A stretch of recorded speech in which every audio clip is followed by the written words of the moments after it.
What's up, guys? Today we are going to be looking at some replays and trying to find some misplays and maybe even diagnose some problems as a player. But before we get into this, our submission by Mikam520, let's first look at his team. So we've got a Terra Steel sub Luster Purge or Sphere Shadow Ball Latios, a Specs Darkrai, a fairly standard specially defensive support Treads, Fizz-Def Gliscor, Iron Defense Corviknight, and a Haze Toxic Surf Recover packs.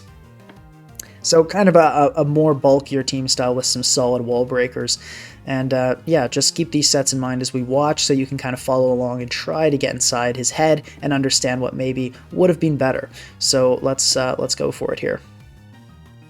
Starting off with Darkrai, yeah, Clefable there was a very predictable lead. Generally, what you want to do when you get into a game is think, okay, what do I have that's good against my opponent? What do they have that's good against me?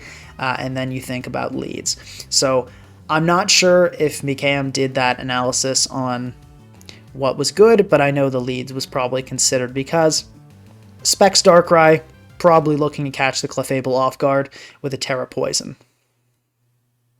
Now, then you've also got this Latios. This is what I want to focus on here. Look at this Latios in this matchup. You have one thing that can take a Luster Purge and it hates an Aura Sphere. The other thing is Terra Steel. With Terra Steel, you are setting up on this Clefable. So the Darkrai lead, I get it. I understand why you would want to do that, and you'll see here, and I did preview these replays a bit, so we're going to see the Terra Poison Sludge Bomb come off.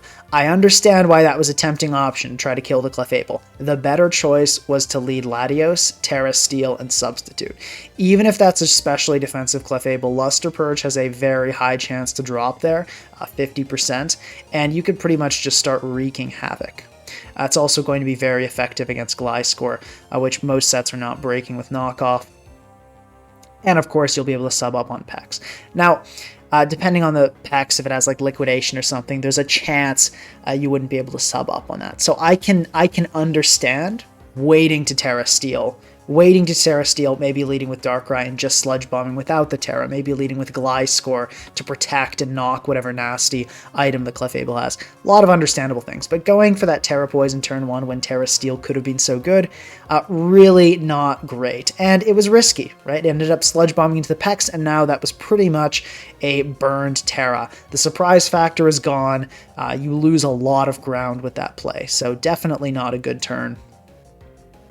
And not really a necessary turn. You have to take risks. Sometimes you have to Terra and go for that swing and try to catch your opponent off guard, but you don't do that when you have a really good matchup, which you definitely do here. This is a matchup very much in your favor because of that Latios. So anyway, Gliscor just going to stack up spikes here. Not a fan of leaving this Gliscor in to get Moonblasted down to super low health. Eventually the Treads does come in. And yes, could the Treads get knocked? Absolutely. It doesn't really matter though. In this matchup, Darkrai and Latios are going to end this game faster than slow Hazard Chip is going to kill Treads, so I'm not really worried about Treads getting knocked off. If it was a stall game, that's maybe something else, but it's not. So let the Treads get knocked and don't let your Gliscor get super chipped. But anyway, brings in Gliscor here to try to heal it on the opposing Gliscor, which I agree with, but it turns out to be Swords Dance. Go into Corv, Iron Defense. Now, as I said, I did preview this replay, so you're about to see very many turns of pretty much nothing happening, so I'm just going to skip by this. All these replays will be in the description if you really want to check this out, but basically, it's a bunch of very, very safe playing by Mikam, which I do agree with. When you have a good matchup, you want to play safely. Essentially, a lot of pressure with the Gliscor PP stalling is the main threat. Basically, the only way Mikam loses this is that Gliscor, and he seems aware of that. So going for things like Ice Beam here, there is the chance of the Terra Normal Facade. Something else I want to note about saving Terra. This Gliscor, Facade Earthquake, Terra Steel Latios, this would have been food. This would have been food for Latios had you kept your Terra around. So just really important note why you really, really, really don't want to let your Terra go, especially on turn 1. And, more safe playing. Recovers, get stalled. More Iron Defensing on the Gliscor. And this is kind of where things happen. So the Darkrai ends up going down. The Zama ends up going down, and this is where finally the Latios gets a completely safe entry opportunity. So as I said, this is the strongest Pokemon that my opponent has. I mean that Mikiam has. And the Moltres fortunately goes for Wisp. Now here's the thing. This Terra Normal Gliscor, if it is Terra Normal, which is likely with Facade, is looking super scary. Corv has 2 Roosts left and it's burned. If that Moltres went for U-turn instead of Will-O-Wisp, we could be looking at a very different situation. At this point, it's looking good. We really could have been looking at a very different type of game, though. So the Aura Sphere comes out on the Clefable. Luster Purge, going to do a ton of damage. Once again, Terra Steel here, if that was still around, would be an absolute guaranteed win. But now this is a little bit scarier. Going for a substitute there, kind of greedy, kind of unnecessary, but I do understand, I guess maybe the Aatrox comes in and tries to play Sucker Punch mind games, but just going to finish it off with a Luster Purge. And then Gliscor coming in. Surprising to me that the Aatrox didn't come in first, but Gliscor goes in for the Facade. Just barely, does not get the kill. Goes for the Protect, goes for the double Protect, fails, and then we see the Luster Purge come out. And at this point, the opponent forfeits. So, basically, if you'd kept your Terra Steel, this would have been a very, very comfortable game. If you'd tried to bring in Latios earlier, a little bit more aggressively taking a risk, it would have been a much more comfortable game as well. But because you burned your Terra turn 1, you gave your opponent a chance. You had a super strong matchup, and you gave your opponent a chance to do things with this Gliscor. As I said, what if that Moltres had gone for a U-turn instead of that Will-O-Wisp? And then gone into Clefable and started spamming Moonblast. Could have been a very, very different game. Very different game. Because if Gliscor got an SD, that was pretty much curtains. Your Corviknight's burned, it's knocked. Gliscor had plenty of PP left to stall out those Roosts and just wait until burn damage got it down. So got a lot more close than it should have. When you've got that strong matchup, you really got to utilize that. And the way to do that is not by burning Terra turn 1. That's what you do when you need a shock, when you need a surprise kill in a bad matchup. So now let's look at this next game. So this is by G-Mars Agera here, facing Maverick Shooters using a stall team. So let's take a look. Pretty sick hyper offense build here. We got Glamora lead, SD, Terra Fighting Lycanroc, Accelerock, CC, Psychic Fangs, and AV Primarina with that Psychic Noise. Helmet, Defensive Gold, just T-Wave, Hex, Focus Blast. Fairly standard Zamazenta and a standard Roaring Moon, but noteworthy that this is a taunt Roaring Moon. Hyper Offense notoriously does not do well against Stall, and this is no exception. This is a really bad matchup for Agera here. Really, really bad matchup. So let's just go over this. Lycanroc, walled by Dondozo. Glamora, not effective, right? Hazards, I mean, everything is going to be boots, basically. I mean, but if it tried to be offensive in any way, it would get destroyed by Blissey. Primarina.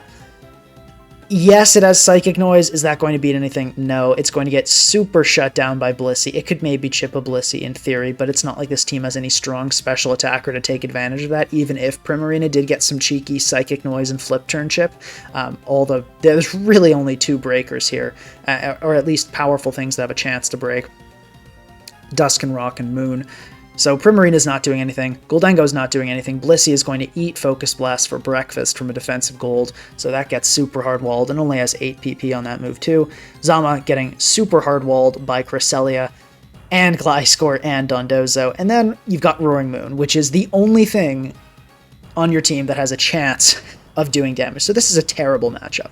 So let's take a look at how you respond, how you play against that matchup. So start with Glamora. Okay, fair enough. And that is right. What you want to do here is get up hazards immediately. And instead you switch. So I guess, let's see, there's going to be some kind of plan with Hex here.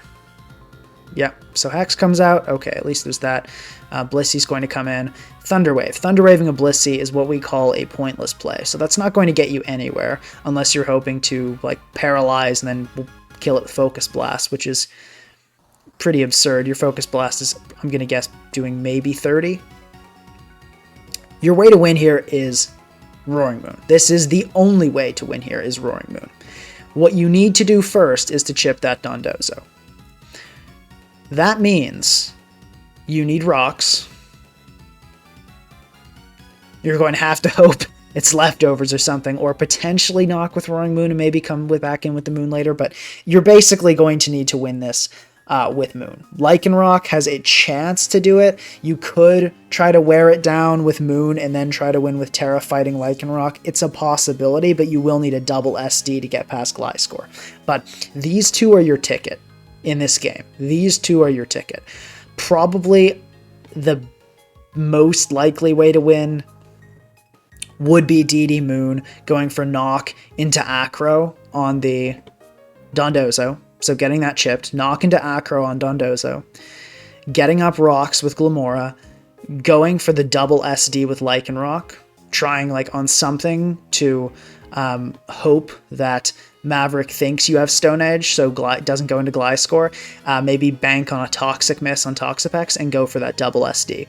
And if you get that double SD, you can kill Gliscor, most sets, with a Psychic Fangs, kill Moltres with an Accelerock, kill Cresselia, or like SD up on it again, and then Tough Claws Terra fighting will do a ton to Dondozo and be able to kill it after Roaring Moon, Chip, and Rock. So that's your only way to win. You have one singular way to win. You need to be playing for that angle.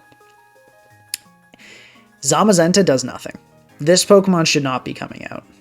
Unless you're sacking things for a Supreme Overlord boost, there's no reason to bring Zamazenta out against a stall team here, and you don't have a Kingambit, so there's no real point. Mortal Spin, I agree. This Gliscor is low. This is as good a time as any to go to execute the plan. So you need to get up rocks immediately. Instead, I'm seeing this slow passive playing. And I will say, so Agera told me that that they were under the impression they had a good matchup here. So yeah, and if you thought you had a good matchup, then yes, you do generally play passively and safely. You totally do not have a good matchup here, though. You have a terrible, terrible, terrible matchup with only one single, really moonshot way of winning. So now the Lycanroc comes out. As I just said, this is the only way to win this game. The only way to win this game is chipping the Dozo with Roaring Moon, trying to get a double SD. And the Roaring Moon hasn't come out. The other way is you could try to chip the Dondozo first and then win with Roaring Moon. One needs to pave the way for the other. This Pex here, probably going to Baneful. This Pex here is probably going to Baneful. Because otherwise, why would the Pex come in? Right? It's here to scout. It's here to scout before going into Dozo. This is the point at which you double SD. The Baneful comes out and Psychic Fangs. So at this point, you've lost the Pokemon that had a chance. And we see the Psychic Fangs not doing very much. Now I will say, Tough Claws boosted Terra fighting Life Orb close combat. That does damage to Dozo, but at this point, it's too chipped, and the game is over. The game is already over. There is nothing you can do at this point. With the Lycanroc being as chipped as it is, these two needed to pave the way. Lycanroc just came in, lost a third of its health, and got poisoned. So this is curtains. I mean, let's kind of see. No Pokemon matters other than Roaring Moon and Lycanroc. But let's see. It's going to come in again. It's going to go for a CC. As you can see, it's just over here. There's nothing that can be done. Going to be a desperate Swords Dance, and then a Gliscor coming in. Yeah, so as you can see, Primarina completely ineffective against Toxapex, totally stopped. Glimmora, nothing it can do either. Gholdengo, totally walled. Zama, totally walled. As I said, there's absolutely nothing in this game that mattered other than the Roaring Moon and the Lycanroc. And early this game, you had Rocks up and the Gliscor was chipped. It was the perfect opportunity to bring it in, but you did not. So you got to take advantage of that, and you want to do this early. You don't want to wait to give the stall team time to position and maneuver and have a bunch of your Pokemon die. You want to set up this pressure with Lycanroc and Roaring Moon as early as you can, once a few things are chipped, like a Gliscor being weakened, and once hazards are up. So of course, this goes down here. This goes down.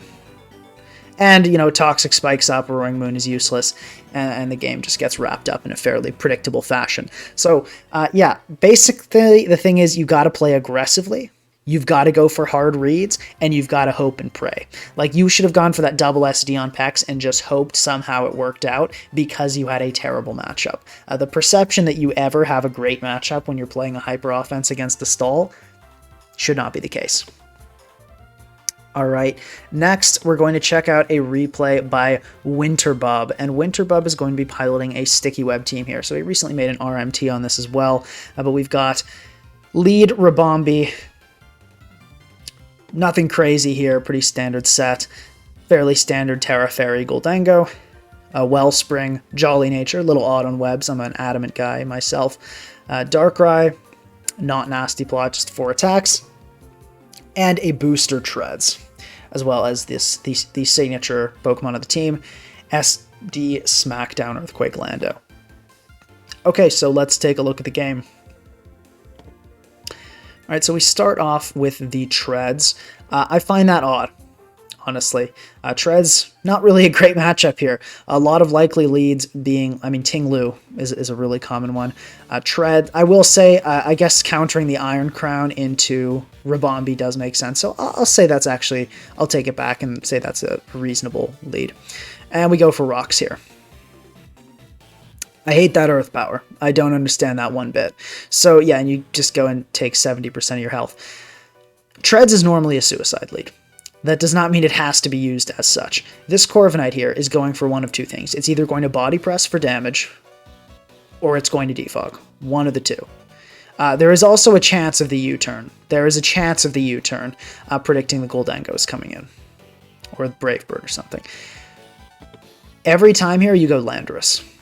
If Defog or Body Press comes out, you can sub and start SDing, which looks great here. Leaving the Treads in is pretty pointless. Even if you leave the Treads in and catch a U-turn, and, you know, think you're clever, your opponent can pretty easily go into something and just pivot right back into Corviknight, and then you'll be forced with a prediction. So you leave it in here to take a bunch of damage, and then Steel Beam. Not a huge fan of that. Corviknight, I mean, rocks don't look incredible against your opponent. Honestly, they have only 2 Pokemon taking 12.5, so I don't think that was a great usage of Treads. I think Landorus would have been better. Keep Treads alive. It's good for the Iron Crown. But anyway, Rabombi comes in here. Not a fan of Rabombi here. I guess if you really, really want webs, I could see the Gholdengo being really good here, so I can understand maybe wanting to get webs, but it does feel odd to go into Rabombi right after that sacrifice of Iron Treads.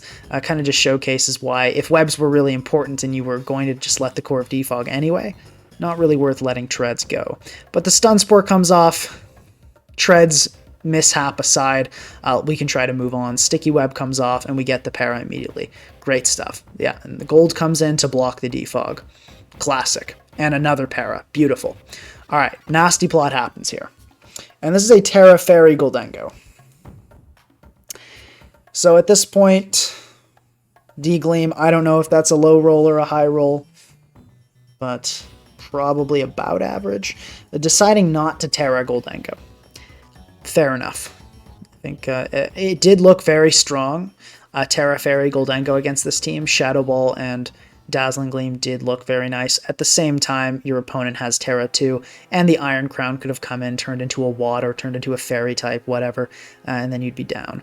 So I can understand not Terraing there. Fair enough. And Darkrai just comes in to finish with the Dark Pulse. And we've got the big reveal here. Or no, not yet. As I said, I previewed this, so there'll be a problem later in this game. It looks, at the moment, it's still looking fairly good for Winterbub, although the Corv can now defog. So definitely scary there. Crown comes in, a good read there, forcing out the Zama, and the Dark Pulse is going to come off, and a lucky flinch. Definitely this has been a very, very fortunate game for Winterbub. And the Sludge Bomb's going to come off, Tachyon Cutter, and another Sludge Bomb. So good stuff there. Now the Dragapult comes in, and it is Clear Body. No, not Boots specifically. It was caught in the web, but not lowered. So that's Clear Body, meaning we're probably looking at Banned. Banded sets are the ones that run Clear Body. So to answer that, Rabombi comes in on a Darts. Total misplay by the opponent. You're happy to see that if you're Winterbub. U-turn was perfect there. When you have an opportunity to kill your opponent with a U-turn, you almost always take it. Because if they stay in, they die, and if they switch, you U-turn on a switch, which is obviously a great situation. But fortunately, the opponent just deciding not to do that there. And Corviknight coming in. At this point, you're behind. If you're Winterbub, you are behind in this game. This is a clear body banded Pult. You're cooked. You cannot afford, but your opponent fortunately just made a bad play and dartsed into your Ribombee. You need to start making the most of every turn. That means not Moonblasting on a Corviknight. That means making predictions. And what were the odds your opponent was going to stay in with Dragapult and click darts again into a Ribombee? Absolutely zero. Absolutely zero. You've got to switch there. You've got to take advantage. And the Corviknight was coming in there 100% of the time. It wasn't going to be anything else. If we're really being realistic here, there's no way the Ival or the Zama. It was going to be the Corv. There were a few ways you could have taken advantage of this. One would be going Lando, probably going for a substitute, especially because the Pult's not Infiltrator. Could have been nice. Another possibility would be going to Darkrai, trying to Dark Pulse flinch this. Anyway, though, we see another Moonblast come off, and the Corv does get off the Defog. So, kind of an unfortunate situation there. Going to just Sticky Web again. Corv is going to Roost. Going to Moonblast. Corv gets Parad, and Wellspring comes in here, and the Corv is going to Roost. So, fortunate that the Corv roosted there, because now the Encore can come off. Your opponent definitely made a misplay there by not defogging. And we see Zama come in on the Ivy Cudgel, so it's going to be a nice big hit. Not fully sure I understand the switch. Seemed like a pretty reasonable play to just Ivy Cudgel again there. I don't really think the health was super important. Getting a kill, getting Zama out of the way would have been really nice. And the Corv is going to get the defog off. Let's see, another Dark Pulse comes off here, and unfortunately no flinch.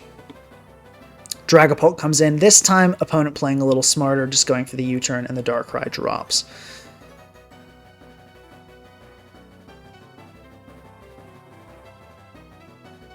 Yeah, Wellspring here. Going to Power Whip. Not get the kill. Makes sense. Webs were quite important in this endgame. And Landorus has to come in here. Yeah, Terra Fire. I agree with that. There was really no better time to use Terra. Kind of a callback to earlier in the game, though. If this was going to be the Terra later, now thinking about it, probably would have been better to Terra Fairy the Gholdengo back then. Something hard to remember is, even when a Terra doesn't seem great, what's the other option? What's the alternative? And this is not a particularly strong alternative. Substitute there, not a fan of that either. No way the Valiant didn't have some way to break your sub, so basically just lost 12.5% health for nothing. And Lando's going to die here to darts. So Ribombee comes in, and the Zamazenta gets stuns. I don't know why you never stun Spore there. You never stun Spore there. You always click Moonblast.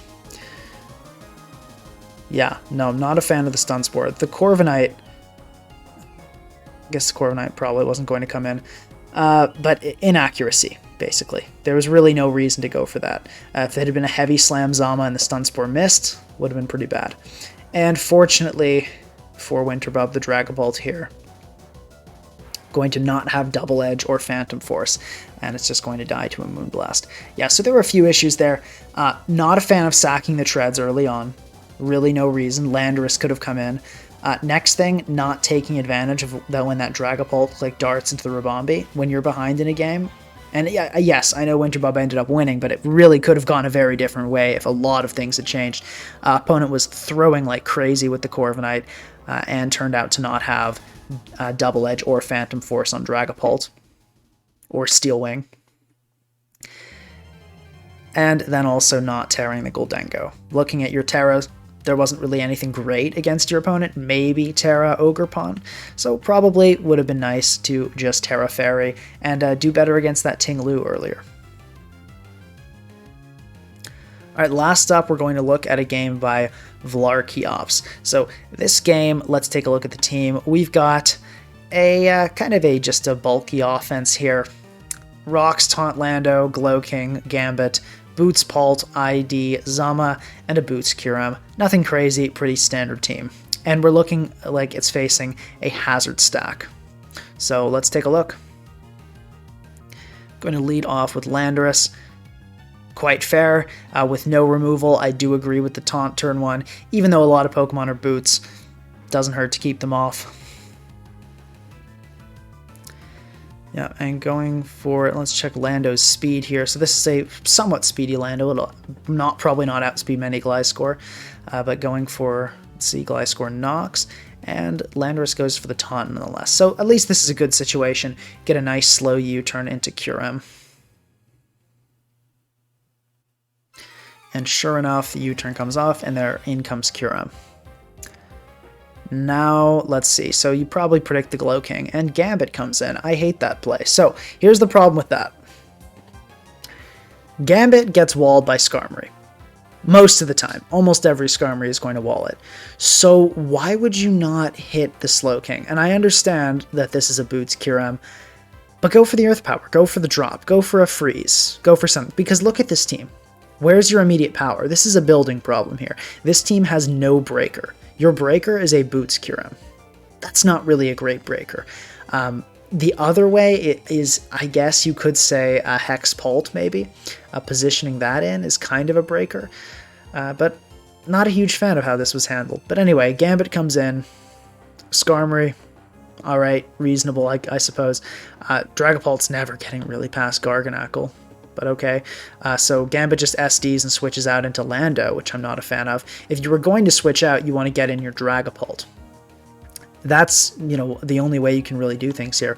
Hope the Garganacl is not Boots, but something, just leftovers maybe, or Covert Cloak or something like that, and try to chip it down with Pult U-turn. That's really your only way to win this game. It's that or trying to somehow muscle past Slowking with a Boots Kyurem. Those are your two options. You can't break this team, and you will slowly lose to Hazards and Knockoff. So you need to try to, as quickly as you can, make something happen with Kyurem and Dragapult, and or Dragapult. We're going to see a taunt come off once again. You see that, the threat of Hazard stack is encroaching. And Dragapult coming here, not good. Not good. Dragapult is going, this Gliscor was going to eat this hit. Yeah, it turned out to be specially defensive, but even a Fizdef would have eaten it pretty well and definitely taken that trade. And a Dragapult just like that is severely crippled. I mean, lost half its health and its boots against a Hazard stack team. That's awful. And then it's going to protect here. Going to protect again. Oh no. Anyway, Ice Beam comes off. Earth Power. Good stuff. Yeah, at this point you do need to make those kinds of plays, and it does turn out to be a Garganacl that's left over, so maybe Pult could have done something with a lot of U-turns. Gambit's going to come in here, go for a Swords Dance. Garg's going to protect. Salt Cure doing what Salt Cure does. Very rough situation for Vlarkeops here, but one created by himself, and yeah, that's going to be able to just protect, and the Gambit's going to have to switch out here. Probably you want to switch into, I suppose here you should have switched into Gloking. Definitely letting Kingambit die for no reason is not the play. Gloking is able to slow Chili out of Garganacl's shenanigans with Salt Cure and go for a Future Sight. So that's always the response against Garg. And it looks like Vlarkeop's going to just forfeit after that. It wasn't quite over, but it was mostly over. Your way to win was Kyurem. Kyurem going for freeze shenanigans with Future Sight support. So probably, yeah, your way to win this game, there were only two things that could have applied offensive pressure. And that is mostly, especially with Future Sight support, Kyurem and Dragapult. Zama's never doing anything. Gliscor exists. Gambit's never doing anything. Skarmory exists. Landorus, ineffective. Gloking, really just there for support. These are the two. With Future Sight on Dragapult, you can make some stuff happen.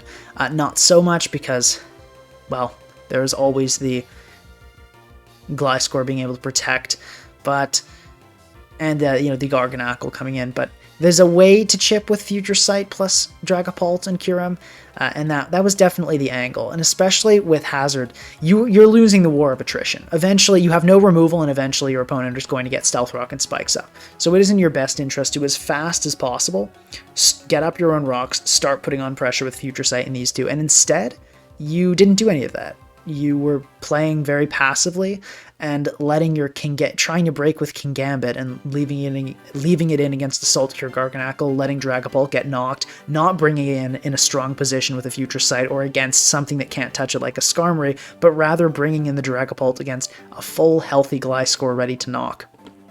So not really a fan of how that one was managed. That's what you should have pressured with. If you enjoyed the video, please remember to like, subscribe, and leave a comment, and I'll see you next time.